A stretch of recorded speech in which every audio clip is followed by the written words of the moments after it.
ना एक वीर साधक होता है, एक साधक होता है। इसी प्रकार एक अघोरी होता है, एक अघोरा होता है। करेंगे इसके बारे में बात करेंगे, हाँ। है ना। ये दो तरह के, हर एक चीज के ना दो पहलू होते हैं, दो सिक्के के। जिस प्रकार एक साधारण इंसान के लिए शिव, शक्ति, हनुमान जी, गणेश जी एक सौम्य रूप में विराजमान है, उसी प्रकार जो साधकों के लिए वही उग्र रूप में विराजमान है। ठीक है। अब लोग एक छोटी सी बात को समझना, वीरों के वीर महावीर कौन है? हनुमान जी, है ना। परम भक्त रामचंद्र महाराज जी के, अष्ट चिरंजीवियों में एक। ठीक है। अब सौम्य के लिए वो हनुमान जी है, ठीक है। और वहीं साधकों के लिए आ जाओ तो वो मरघटिया हनुमान हो जाते हैं, जो मरघट में विराजमान रहते हैं। ठीक है। जो मरघट में विराजमान रहते हैं उनकी सेवा में कौन रहते हैं? भूत, प्रेत, बेताल, ये एंटिटी उनकी सेवा में उनके साथ लगे रहते हैं, उनके गण के रूप में। क्योंकि तंत्र एकदम अलग है, वैदिक पद्धति एकदम अलग है। भक्ति तंत्र में भी है, कर्म योग तंत्र में भी है, भक्ति वैदिक में भी है। लेकिन भाव क्या है? पावर किसमें ज्यादा है? दोनों एक दूसरे के पूरक है। क्योंकि जहां तक मेरे को आपने राम अभी और हनुमान की बात करी है ना, तो मेरे दिमाग में राम और रावण आए। रावण शायद तंत्र था, राम शायद भक्ति थी। परम भक्त के रूप में अगर देखा जाए तो हनुमान जी से बड़ा भक्त नहीं, मैं सात्विक और तामसिक की बात कर रहा हूँ। तामसिक में देखिए, एक चीज समझिएगा, तामसिक और सात्विक और राजस्विक, ये तीन गुण होते हैं। और ये तीन गुण हमारे महादेव के त्रिशूल दर्शाता है, उसके तीन चिन्ह हैं, सतोगुण, रजोगुण, तमोगुण। इन तीनों के बिना अस्तित्व नहीं है संसार का। अगर किसी में सात्विक गुण है तो एक में तामस गुण भी है, जिसमें तामस गुण है उसमें राजस्विक गुण भी है। अब इनका पीछे का अर्थ समझिए। सात्विक गुण वाला अपनी दिनचर्या करता रहता है ना। सुबह उठेगा, उदाहरण के तौर पे हिरन, घास चरेगा, खेलने चला जाएगा, कूदता रहेगा जंगल में। वहीं तामस गुण में आ जाता है शेर, अगर वो उसे नहीं खाएगा तो उनकी आबादी बढ़ जाएगी। ये एक दूसरे को बैलेंस करते हैं, देखिए साइकिल है बेसिकली लाइफ। हाँ। और वहीं आ जाता है राजस्विक गुण, इन सबको बैलेंस करता है इंसान। राजस्विक गुण उसके अंदर है, तामस भी उसके अंदर है ही, सात्विक भी है ही। कोई सात्विक रूप से पूजा कर रहा है, कोई तामसिक रूप से कर रहा है, लेकिन सबको जो बैलेंस कर रहा है, सर्कल बना रहा है, वो राजस्विक गुण बनाता है। राजस्विक यानी जो राज कर रहा हो। तो मनुष्य किसी ना किसी चीज पे राज ही कर रहा है। आज चांद तक पहुंच गए हैं, है ना, कई चीजें खोज कर ली है, तो ये राजस्विक गुण ही तो है, राजगुण है कि हम वहां तक पहुंच पाए, नहीं तो कहाँ संभव था। इस चीज को समझिए, जो राज करना सिखाए वो राजस्विक गुण, ठीक है। जो शक्ति प्रदान करे, जो विजय दिलाए शत्रुओं पे, वो तामसिक गुण। और जो सौम्य से जीवन जीना सिखाए, सरलता से, वो सात्विक गुण। ये तीनों गुणों को समझना बहुत जरूरी है। अगर कोई साधना लाइन में है, साधक है, तो इन तीनों गुणों के साथ साथ उसे पंच तत्वों को समझना बहुत जरूरी है। पंच तत्व क्या है? हमारे शरीर जो बना है वो पंच तत्वों से ही बना हुआ है। आज मैं देखता हूँ लोग साधना कराते हैं, साधना देते हैं, ऑनलाइन साधनाएं बहुत चल रही हैं, आपने देखा होगा, है ना। लेकिन मेरा एक सवाल है उनसे, आपने साधना ली, मैंने आपको कहा उदाहरण के तौर पे भैरव की साधना कर लो, सीधा भैरव की साधना आपको पकड़ा दी, ठीक है। आपने अपने पंच तत्वों की शुद्धिकरण तो करी नहीं, उसका इफेक्ट क्या होगा? आपने नियम को तो पकड़ा ही नहीं। अब कोई भी शुभ कार्य करते हैं, हम गणेश जी का आह्वान करते हैं, गणेश की साधना करी नहीं, सीधा बड़ी एंटिटी पकड़ा दी, क्यों? बात को एक नियम पद्धति होती है ना। गुरु को हमेशा ये समझना चाहिए कि साधना विद्या बेचने के लिए नहीं होती है ना। वो एक भाव से जुड़ता है, ठीक है। कराते हैं, उसमें ऊर्जा एक्सचेंज कर लो आप। लेकिन आप एक बात बताओ, ऊर्जा एक्सचेंज एक दायरा होता है, एक लिमिट होती है। इसका अर्थ ये नहीं है कि आप सीधा बोलो 51,000 रुपये में साधना, 21,000 रुपये में साधना, गलत है। नियम को समझना जरूरी है। तंत्र को देखिए, महादेव ने जब माता पार्वती के साथ तंत्र का संवाद हुआ ठीक है, तो उसे अगम निगम शास्त्र का नाम दिया गया। ठीक है, जब अगम निगम शास्त्र का नाम दिया गया तो महादेव ने साफ बोला था, हे देवी, ये तंत्र इतना गोपनीय है जितना किसी मनुष्य स्त्री का गोपनीय अंग, तो इसे कुपात्र के हाथ में मत दे, पात्र के हाथ में दे।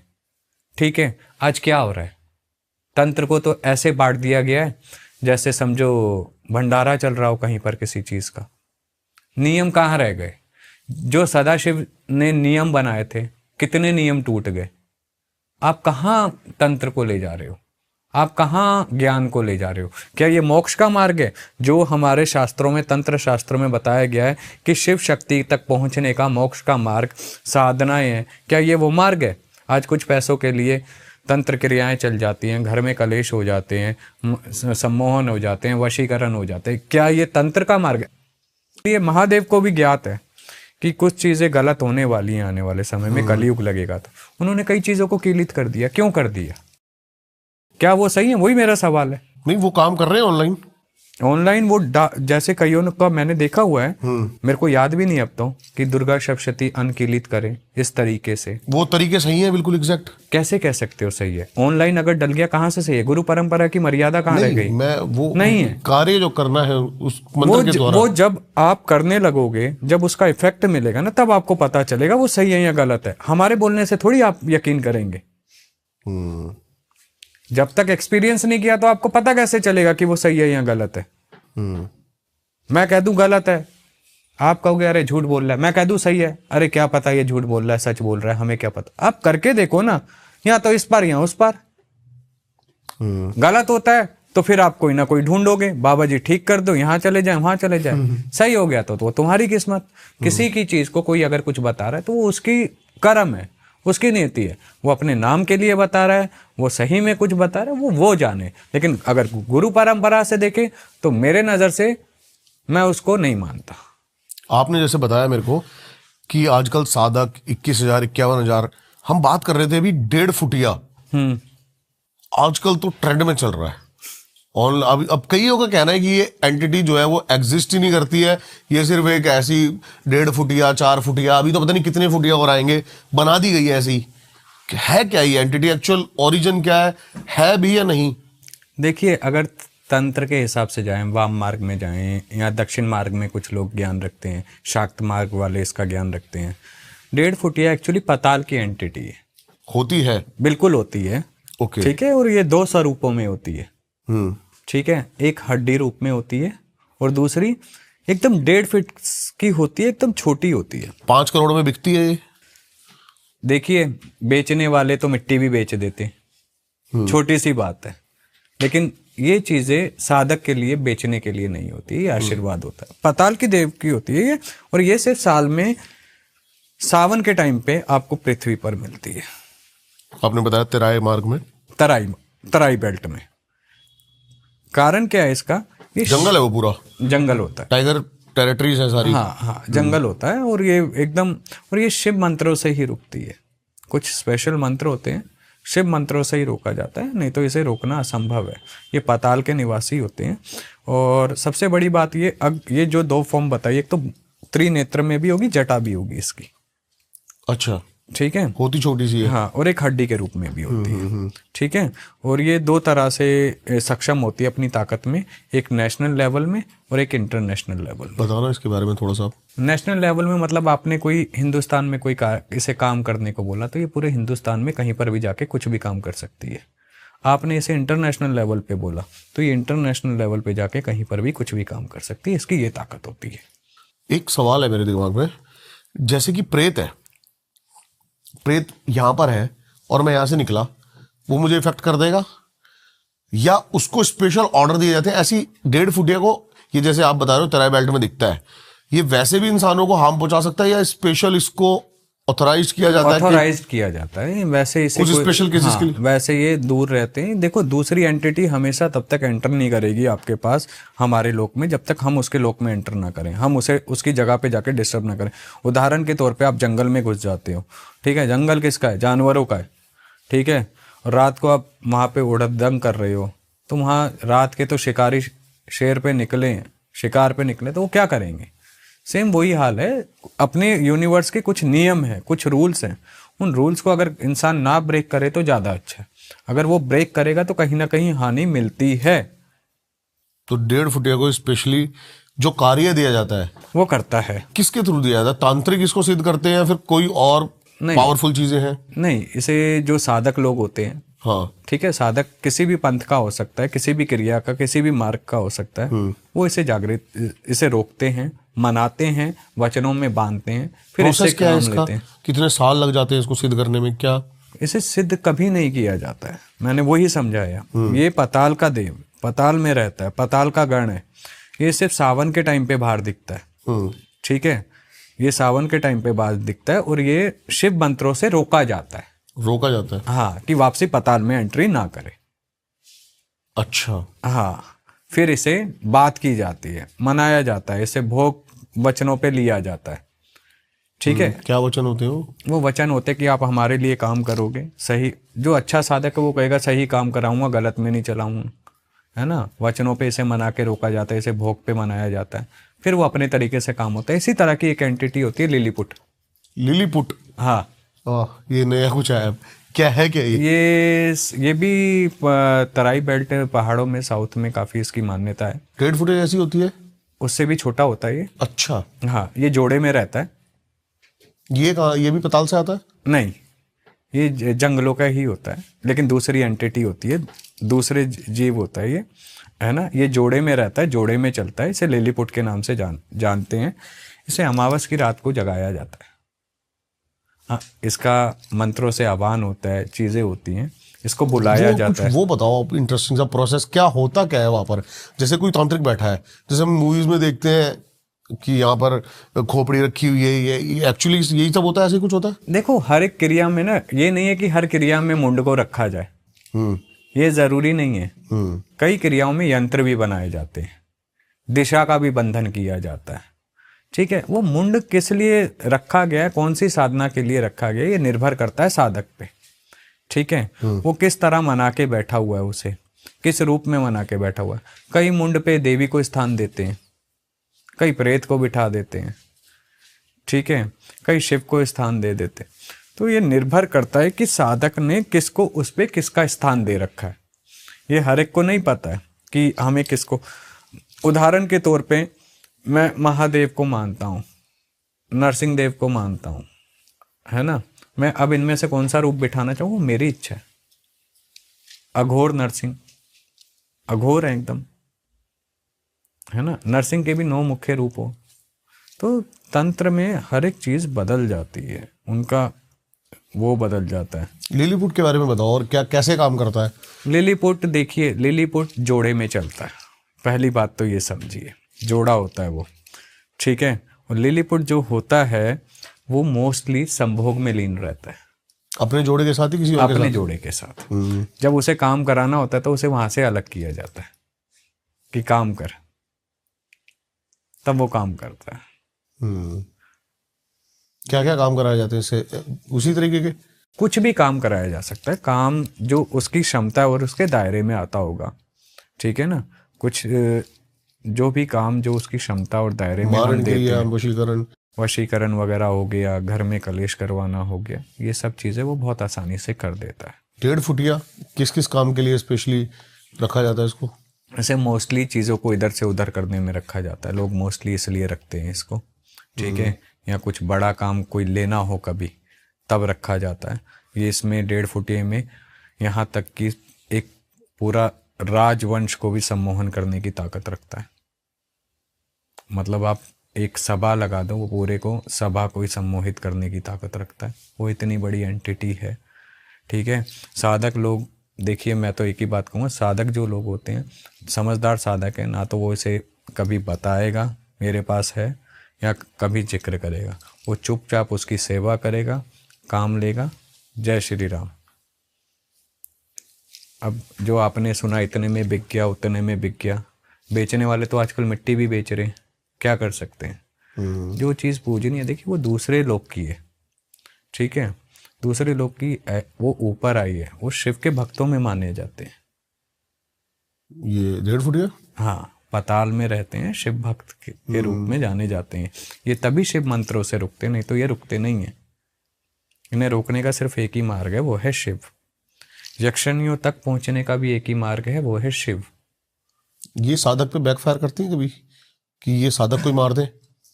डिपेंड करता है, साधक अगर परिपक्व नहीं है, कुछ नहीं है, तो बैकफायर। देखो, आप दूसरे उनके लोक में एंट्री कर रहे हो या वो आपके लोक में, आपने छेड़ने की उंगली करी। यहाँ तो गली में कुत्ता बैठा हो तो उसकी पूंछ पे गलती से पैर आ जाए, वो भी काट लेता है।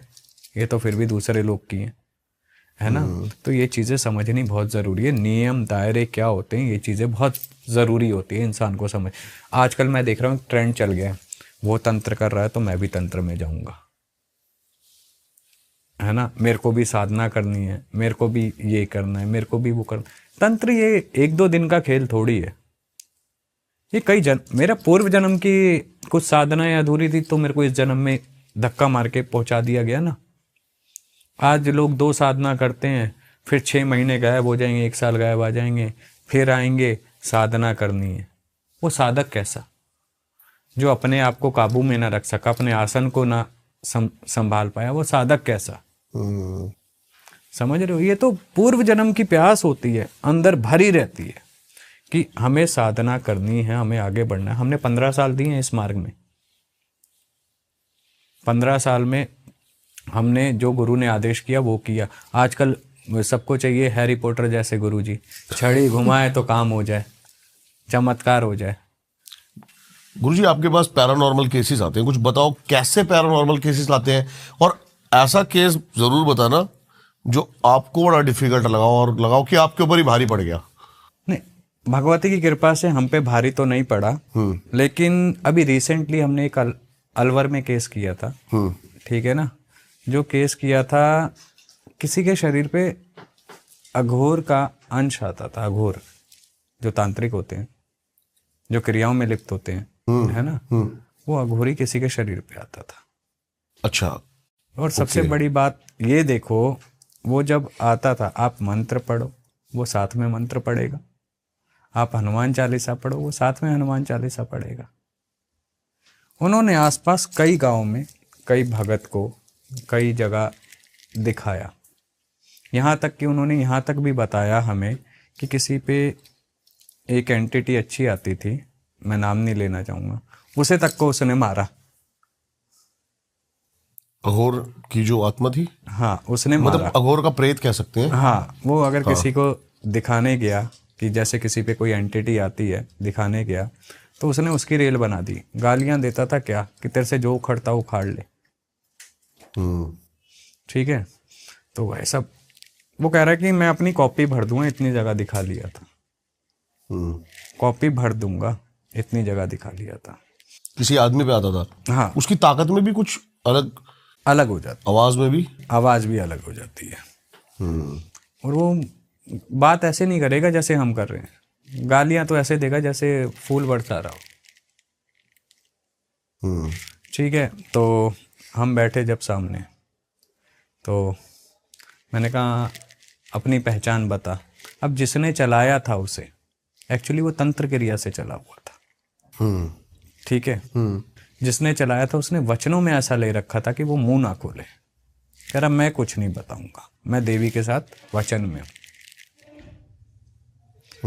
और ये जो एंटिटी होता, आज मैं आपसे झूठ बोल लूं, आप मेरे से भूल लें, मैं आपको वचन दे जाऊं, आप मेरे को दे जाओ, वचन है तोड़ दो। लेकिन तंत्र के क्षेत्र में वचन ही सब कुछ है, सब कुछ है, प्राण है वचन। मैंने सुना था, आपकी एक बात छोटी सी काटना चाहूँ, कि आजकल जो तांत्रिक होते हैं और ये ब्लैक मैजिक या जो प्रेत करते हैं, ये वचन भी इस तरीके से ले लेते हैं ताकि कर्मास इनके ऊपर ना आए, जो जिसके लिए कर रहे हैं उन्हीं के ऊपर जाए उनके कर्मास भी। ऐसा होता है? इस पे एक स्टोरी बताता हूँ मैं आपको, पहले वो खत्म कर लेता हूँ। ठीक है ना।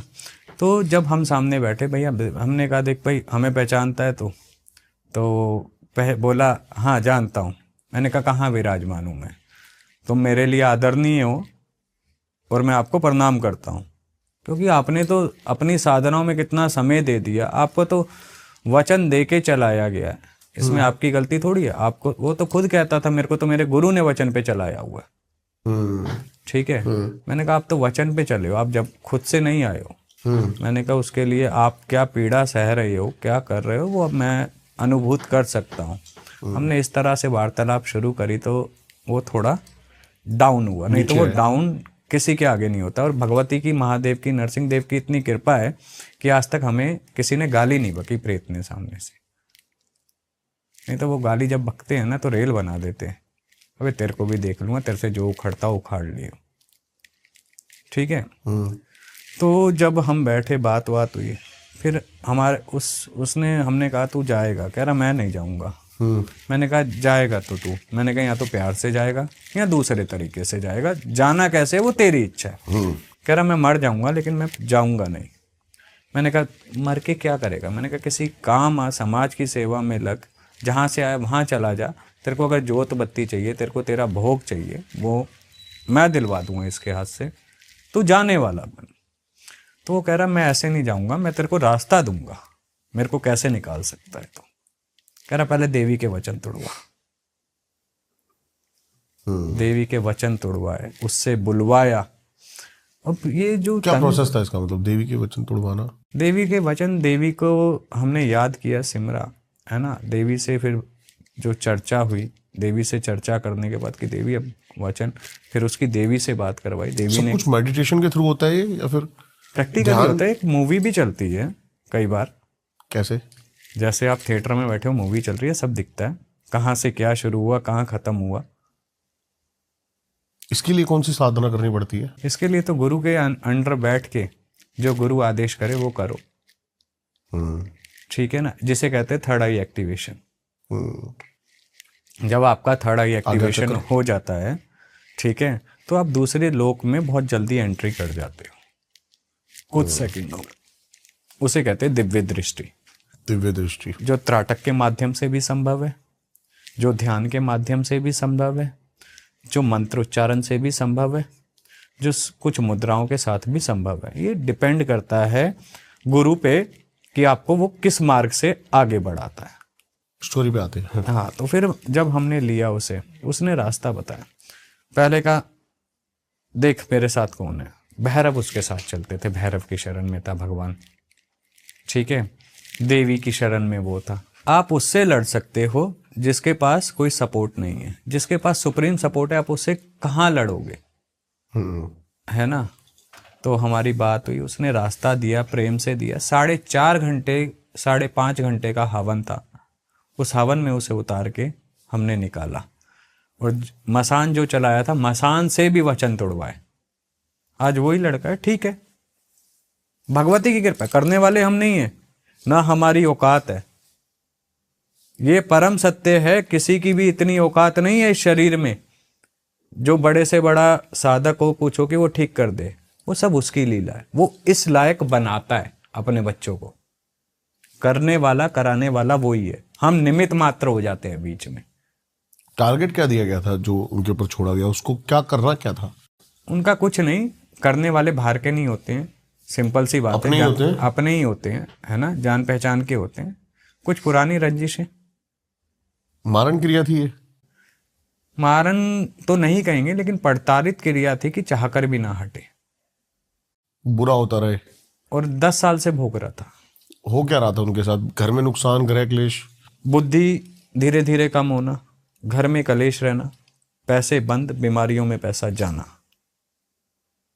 जब चारों दिशाएं बंद गई, चीजें खत्म हो गई। किसी इंसान को मारने से अच्छा है अगर आप उसकी लक्ष्मी बंधन और शरीर का बंधन कर दोगे ना, शरीर पे चोट देना शुरू कर दोगे, वो इंसान वैसे ही मर जाता है। लेकिन ऐसा करना क्यों? करने वाले को ये सोचना चाहिए, कर्म का फल तो मुड़ के आता है।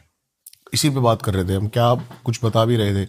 मैं कह रहा था वचन आजकल ऐसे बांध देते हैं तांत्रिक कि वो कर्म उनके ऊपर नहीं आता, जो करवाते हैं उन्हीं के ऊपर आता है। ऐसा नहीं है, वचन ऐसा नहीं है, भुगतना पड़ता है, क्योंकि स्वयं भगवान इंद्रदेव भी नहीं बचे थे कर्म के फल से। कर्म का फल सबको भोगना पड़ता है। अगर आपने कुछ किया है, गलत किया है, तो वो रिवर्स, इस बर्थ में नहीं तो अगले बर्थ में रिवर्स जरूर मारेगा जरूर। कर्म योग इसलिए बताया गया हमारे शास्त्र में कि कर्म योग अगर आपका अच्छा है तो आप कुछ भी किसी भी तरीके से करोगे, सही तरीके से करोगे तो आपको उसका भुगतान नहीं देना पड़ेगा। आज अब आप देख लो, आप छोटी सी बात समझो, कोई गरीब पैदा होता है, कोई अमीर पैदा होता है, किसी में राजयोग पहले ही लिखवा के आया होता है, कोई बेचारा एकदम हार्ड वर्क लिखवा के आया होता है, वो उसका कर्म योग है। अगर वो इस कर्म में नाम जप कर लेगा, कमा लेगा, तो अगले जन्म में क्या पता राजयोग उसकी किस्मत में हो, क्या पता जन्म ही ना हो, मोक्ष का द्वार खुल जाए। तो ये कर्म योग को समझना बहुत जरूरी है। ये भी तंत्र का एक हिस्सा है।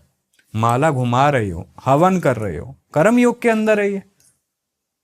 तो ये चीजें बहुत जरूरी है समझना। लोग एक्चुअली भाग रहे हैं, वो ये कर रहा है, वो ये कर रहा है, ये रास्ता नहीं है। रास्ता ये है कि हम एक्चुअली में कर रहे हैं तो उसका बेनिफिट क्या है। लोग कहते हैं खाली हाथ आए हैं, खाली हाथ जाएंगे। अरे भैया, आप अपना भविष्य लेके आए हो, कर्म लेके जाओगे, कर्म फल तो साथ जाएगा ही ना। उसके बाद आपको भुगतान देना पड़ेगा। गरुड़ पुराण में 50 चीजें लिखी हैं। कहाँ से लिखी हैं? ऐसे ही थोड़ी लिखी हैं। हमारे पुराण शास्त्र ऐसे ही थोड़ी बन गए हैं। उसका भी कोई अर्थ है। बिना उद्देश्य के तो कोई चीज आई नहीं है। हर एक का अपना लॉ है। कंट्री लॉ अलग होता है, पुलिस का लॉ अलग है, मिलिट्री का लॉ अलग है, ठीक है, डॉक्टर्स लॉ अलग है। इसी प्रकार यूनिवर्स का भी अपना लॉ है। गरुड़ पुराण से एक बात ध्यान में आई मेरे, और कंफ्यूज भी हो गया मैं, जैसे आपने गरुड़ पुराण बोला। हाँ। अब मरने के बाद कर्म जो है बंदे के, वो यहीं पे उसको प्रेत बनाते हैं, मुक्ति नहीं मिलती है। लेकिन गरुड़ पुराण में बताया गया है कि यम, जो कि यम के दूत आते हैं उसको लेके जाते हैं, फिर उसको 3 दिन बाद छोड़ के जाते हैं, फिर उसको 13वीं के बाद वो लेके आते हैं और उसको उनके कर्मों की सजा दी जाती है। तो इन दोनों में से कौन सी थ्योरी, मतलब जो अपनी पूर्ण मौत मरा है, पूर्ण जीवन जी के मरा है, वो जाएगा यमलोक।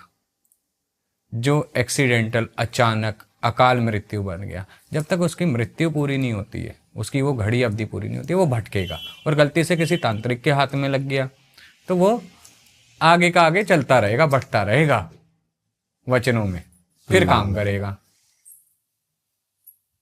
सबसे जो आप बता रहे थे कि सबसे जल्दी सिद्ध किया जाता है प्रेत, भूत हो जाते हैं सबसे जल्दी सिद्ध। प्रेत भूत तो और प्रेत में क्या पितरी फर्क? बन जाते हैं। अच्छा, भूत सबसे जल्दी सिद्ध हो जाते हैं, ठीक है। वीर है कुछ, कलवा वीर बहुत जल्दी प्रसन्न होता है। देवी काली का बहुत प्रिय गण है कलवा वीर, उनके आगे आगे चलता है। भूतों को सिद्ध करने के लिए कोई प्रक्रिया? भूतों को सिद्ध करने के लिए प्रक्रियाएं होती हैं, क्रियाएं होती हैं। 41 दिन की क्रिया होती है, सामने खड़ा हो जाता है। लेकिन एक चीज समझना छोटी सी, भूत पूजेंगे कहाँ जाएंगे? भूत योनि में। प्रेत पूजेंगे कहाँ जाएंगे? प्रेत योनि में। भगवान पूजेंगे, वो देव आपकी बात ठीक है। पूजेंगे तो हम कहाँ डिस्क्लेमर जाएंगे? देते हैं, देवगन में। हम डिस्क्लेमर दे देते हैं पहले कि भाई ये चीज गलत है, लेकिन एज अ प्रोसेस जानना, मतलब ऑडियंस के लिए इंटरेस्ट है। इसमें मांस, मदिरा, सिगरेट, ये सब लगता है। मंत्र का उच्चारण होता है। भूतों के भी मंत्र होते हैं, ठीक है। सबसे बड़ा ज्ञानी जो रखता था शिव तांडव स्तोत्र, जिसने रचयिता किया, रावण, ठीक है, उसने कितना ज्ञान दिया भूतों पे, प्रेतों पे, यक्षिणियों पे, वो सब उसके अधीन थे। मैंने रावण संहिता पढ़ी हुई है और उसमें बहुत, मतलब दावा किया गया है कि इस रिचुअल से आप भूतों को बुला सकते हो। बिल्कुल सत्य है, परम सत्य है। कुछ नहीं है जहां प्रेतों का वास हो। जो कहता हो भूत नहीं होते हैं, प्रेत नहीं होते हैं, है ना। अगर उन्हें देखना हो, महारात्रि आ रही है दिवाली की। हाँ, ये बताओ, क्योंकि इसको सबसे बड़ी तांत्रिक रात्रि भी कहा जाता है। तांत्रिक हम तो इसको इसलिए जानते हैं जस्ट कि रामचंद्र जी लौटे थे तो दिवाली मनाई गई। लेकिन आपने बताया कि काली चौदस की रात होती है। हाँ। इसमें आने से पहले आप ये बताओ कि जो आप बता रहे हो कि जिसको, जो नहीं मानता, जिसको देखने हो, मीठी खीर, मीठी खीर, इत्र की बोतल और दारू, इत्र की बोतल और दारू, देसी, किसी भी मसान में जाके फैला दे, शमशान में, हाँ फैला दे। उसके बाद नज़ारे उसके साथ क्या होगा? कुछ एग्जांपल। वो तो करने वाले पे निर्भर करता है वो क्या प्राप्त करेगा। ये ना करे, ना चैलेंज करे, उस दुनिया को तो ज्यादा अच्छा है। अगर भगवान जिंदा आ जाएगा घर, ये तो उसकी किस्मत तय करेगी। अगर भगवान है, ठीक है, तो भूत भी है, तो खैर हनुमान चालीसा में साक्षात लिखा हुआ है, तो गण भी हैं। हर एक चीज है। आप एक बात बताओ, लोग कहते हैं हमें चमत्कार देखना है, बचपन की फोटो उठाओ, आज की उठाओ, प्रकृति का इससे बड़ा चमत्कार क्या होगा? आपका चेहरा ही बदल जाता है, आपके हाव भाव बदल जाते हैं, आपके अंदर की जो ऊर्जा है वो बदल जाती है। इससे ज्यादा प्रकृति का चमत्कार क्या देखोगे? ठीक है, एक माँ जब किसी को जन्म देती है, प्रकृति का इससे बड़ा चमत्कार क्या देखोगे? जब दो ऊर्जाओं का मिलन होता है तो संसार चक्र, काल चक्र चलना शुरू हो जाता है, शुरू हो जाता है, बच्चा जन्म लेता है। इससे बड़ा चमत्कार क्या देखोगे? लोगों को एक्चुअली में क्या है कि सत्य को समझना नहीं है, असत्य और भ्रम में उलझे रहना है। सबसे बड़ी समस्या ये है। हर एक चीज है, जब आप नहीं थे तब भी थी, जब आप नहीं आप हैं तब भी हैं, जब आप नहीं रहेंगे तब भी होगी। उसका अस्तित्व कोई नहीं मिटा सकता, क्योंकि वो प्रकृति के नियम के अधीन है। ये चीज समझना बहुत जरूरी है। आप किसी को चैलेंज मत करो कि ये चीज नहीं होती है। हमने ऐसा केस भी देखा है, हमारे पास था पंजाब का केस। भूत प्रेत पिशाच किसी को नहीं मानना। शमशान उसके पास था कच्चा। शमशान क्या होता है? कच्चा खुला हुआ शमशान, कीलित नहीं था, मतलब बाउंड्री नहीं थी, किनारे पे जाए जला दिया। उनने रोज शाम को दूध हर गांव में होता है, मेरे गांव में भी है। हाँ, दूध निकालता था, रोज शाम को दूध निकाल के ला रहा है वहीं से, गांव खेत से निकाल के लाया, जाते जाते 2 चम्मच वहीं से डाल देता था दूध। हाँ, ले पी ले बे, अगर है तो ले पी ले बे। ठीक है, उसको ये करना इतना भारी पड़ गया कि वो चीज उसके घर तक पहुंच गई। हुआ क्या? रात को हवा में रहता था, उठा के मारती थी, दूध दे दूध दे। अच्छा, अब बताओ, मतलब एक मजाक में की गई चीज हो गया। दिखा लिया, कई जगह दिखा लिया, परेशान हो गए। वो साफ कहता, भैया मैं क्यों जाऊं, इसी ने बुलाया है, ले पी ले बे, ले पी, मैं क्यों जाऊं? कह रहा अगर मैं गलत हूं तो बताओ, मैं मरने को तैयार हूं, वचन देने को तैयार हूं। कह रहा अगर रोज कोई उंगली करेगा तो एक दिन तो हाथ पूरा झेलना पड़ेगा ना, किसी का भी हो, तो ऐसी हरकत करनी क्यों? आप किसी चीज को चैलेंज मत करो, आप अपने आप पे ध्यान दो कि आप क्या कर रहे हो। जब तक आप ऑब्जर्व करना नहीं सीखोगे ना, आप दूसरों की तरह आप एक भीड़ में चलोगे तो आप खो ही जाओगे। आपको ऑब्जर्व करना बहुत जरूरी है खुद को, कि हम क्या कर रहे हैं, उसका रिएक्शन क्या होगा, उसका एक्शन क्या होगा। चीजों को ऐसे नहीं करें, किसी भी चीज को चैलेंज ना करें। चैलेंज कई बार बहुत भारी पड़ जाते हैं, बहुत भारी। हमने तो देखे हैं, हम भुगत भोगी हैं, हमने भी देखे हैं, 50 चीजों को देखा है। चैलेंजेस हमेशा डुबाता है। चैलेंज करना है ना, अपने आप से करो कि मेरे में यहां कमी है, इसे सुधारूंगा मैं। दूसरे से चैलेंज मत करो, किसी एंटिटी से चैलेंज मत करो, अबे तू कहाँ है, आजा आजा आजा। एक केस आया हमारे पास, करण पिशाचनी सिद्ध करनी थी। यूट्यूब पे देखा, मंत्र देखा, बैठ जाता, रोज रात को बैठ जाता। करण पिशाचनी तो आई नहीं, लेकिन जो नेगेटिव एंटिटियां थी इतनी भर गई कि वो दिमाग से विक्षिप्त हो गया। दिमाग से ही विक्षिप्त हो गया, दिमाग काम करना बंद कर गया। वो यूं कहे कि मुझे ये चीज दिख रही है, मुझे ये दिख रहा है, मुझे एक्चुअली में उसे दिख रहा था, वो अपनी प्रेजेंस महसूस करा रही थी, उसे दिख रहा था। और डॉक्टर कहें जी ये पागल हो गया, मेंटल असाइलम भेजना पड़ा। तो इसलिए ये रास्ते वो नहीं है, ये रास्ते बहुत अलग हैं। और दिवाली की रात्रि खास कर लोगों को सचेत रहना चाहिए। दिवाली हो गया, दशहरा हो गया, दिवाली से 5 दिन के दिन बहुत भारी होते हैं। इन दिन जितनी भी शक्तियां हैं, उग्र शक्तियां, काली शक्तियां, सब प्रचंड रूप में जागृत होती है अपनी पूर्ण शक्तियों के साथ धरती पर। हाँ, इसलिए कहा जाता है स्त्री को खुले बाल नहीं छोड़ने चाहिए। तो इतने 5 दिन इन। हाँ, ठीक है। तेज परफ्यूम लगा के रात को ज्यादा बाहर नहीं निकलना चाहिए। कोई चीज कहां से क्या लग जाए, कोई क्रॉस करती हुई एकदम अट्रैक्ट होके साथ लग जाए, फिर क्या करोगे? पहले होता था, आज भी कई जगह गांव में होता है। साधनाएं भी इन्हीं दिनों में ज्यादा होती हैं। साधना बहुत होती है, प्रचंड होती है। देखिए एक चीज समझिए, दिवाली की रात्रि है ना, जो उस दिन भगवान श्री रामचंद्र जी हमारे, ठीक है, 14 वर्ष का वनवास काट के जब आए थे तो अयोध्या में और पूरे सनातन धर्म में दीपक जलाए गए थे। लेकिन इसके साथ साथ एक और चीज हुई थी, देवी महाकाली, ठीक है, असुरों का संहार करके कैलाश पुनः लौटी थी, इसलिए इसे काली चौदस के नाम से जाना जाता है। एक्चुअली में ये काली की रात्रि है, काल की रात्रि है, महारात्रि है ये, ठीक है, अमावस की सबसे बड़ी रात्रि महारात्रि के नाम से इसे जाना जाता है। इस दिन जो भी क्रिया, तंत्र, साधनाएं, टोना टोटका किया जाता है ना, वो पूर्ण रूप से फलित होता है। इन दिनों सिद्धियां मिलती हैं। कई लोग इन दिनों महाशमशानों में, आशु मैत्रानी देवी हैं, आपने नाम सुना है या नहीं सुना है मैं नहीं जानता, उनका आह्वान करते हैं। उनका आह्वान मुठ चलाने यानी हंडिया चलाने में होता है। जो हवा में हंडिया उड़ती हुई जाती है ना, क्या है वो?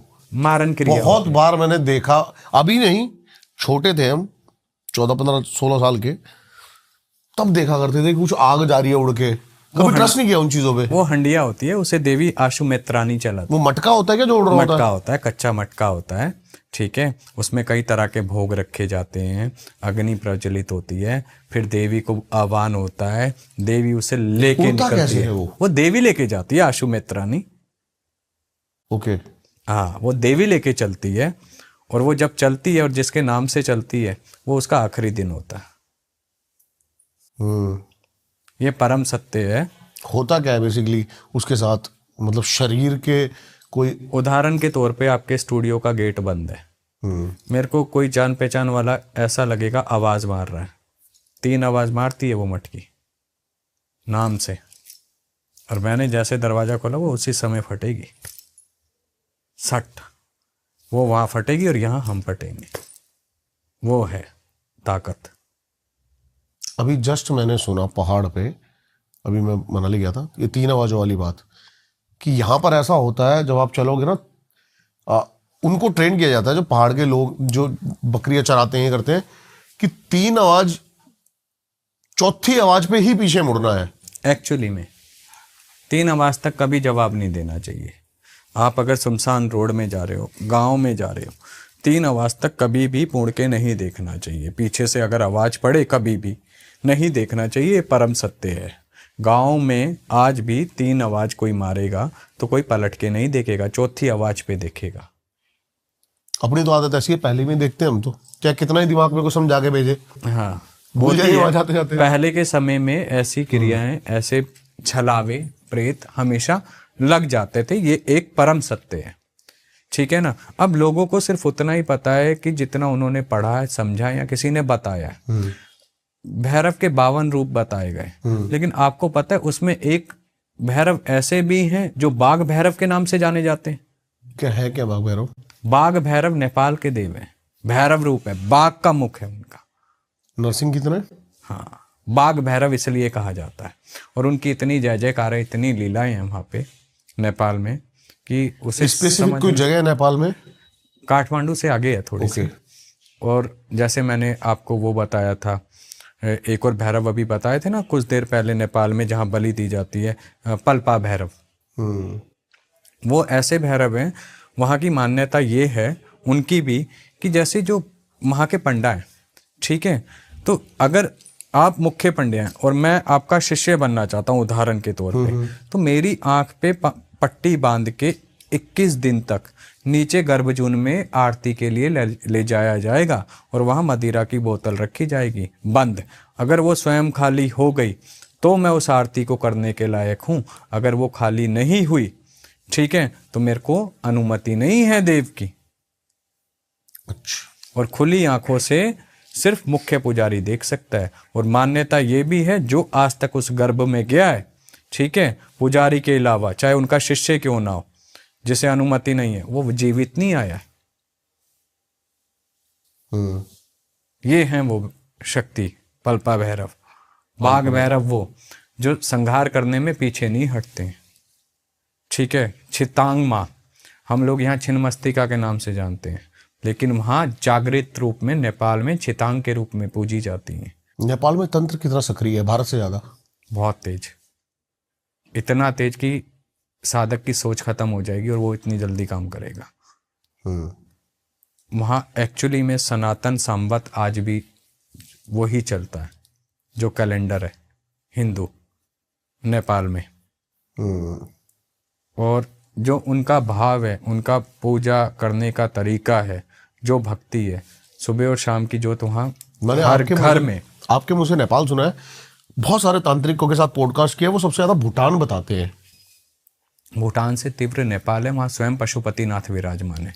आज आपके पॉडकास्ट के माध्यम से एक ऐसी चीज़ दे के जाता हूँ कि इंसान अगर उसे करेगा, अगर किसी पे मारन क्रिया हो और नहीं कट रहा हो, पशुपतिनाथ दक्षिण द्वार के दर्शन कर ले महादेव के, और दक्षिण द्वार के दर्शन करके दक्षिण से ही वापसी आ जाए।